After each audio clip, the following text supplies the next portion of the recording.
بسم اللہ الرحمن الرحیم۔ شروع کرتا ہوں اللہ کے پاک نام سے جو بڑا مہربان نہایت رحم کرنے والا ہے۔ آج کی احادیث مبارکہ لا الہ الا اللہ کی فضیلت۔ حضرت جابر رضی اللہ تعالیٰ عنہ سے روایت ہے کہ رسول اللہ صلی اللہ علیہ وآلہ وسلم نے فرمایا، سب سے افضل ذکر لا الہ الا اللہ ہے۔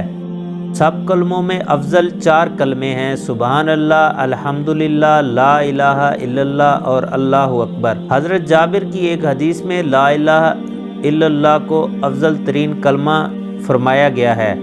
واقعہ یہی ہے کہ دنیا بھر کے دوسرے سب کلموں اور کلاموں کے مقابلے میں تو یہ 4 کلمے افضل ہیں، لیکن ان سب میں نسبتاً لا الہ الا اللہ افضل ہے، کیونکہ لا الہ الا اللہ باقی تینوں کلموں کی مدح کو ضمنی طور پر اپنے اندر لیے ہوئے ہے۔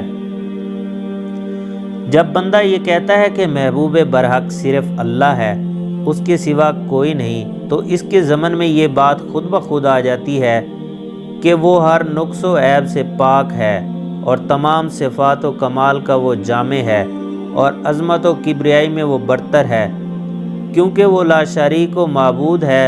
اس میں یہ سب باتیں ہونا لازمی ہیں، اس لیے جس نے صرف لا الہ الا اللہ کہا، اس نے گویا وہ سب کچھ کہہ دیا جو سبحان اللہ، الحمدللہ اور اللہ اکبر کے ذریعے کہا جاتا ہے۔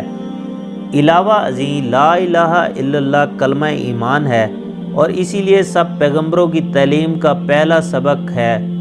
نیز اپنے اپنے تجربہ کی بنا پر عرفہ اور صوفیہ کا اس پر گویا اتفاق ہے کہ باطن کی تطہیر اور قلب کو ہر طرف سے موڑ کے اللہ کی طرف سے وابستہ کرنے میں سب سے زیادہ مؤثر اسی کلمہ لا الہ الا اللہ کا ذکر ہونا لازمی ہے۔ اسی لیے ایک حدیث میں رسول اللہ صلی اللہ علیہ وآلہ وسلم نے ایمانی کیفیت کو قلب میں زیادہ کرنے اور ترقی دینے کے لیے کلمہ لا الہ الا اللہ کی کثرت کا حکم دیا ہے۔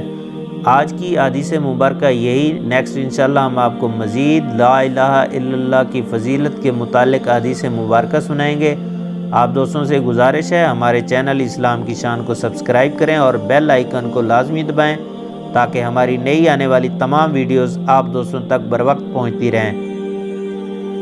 نیکسٹ ویڈیو تک کے لیے اجازت دیجیے۔ اللہ حافظ۔ السلام علیکم ورحمۃ اللہ۔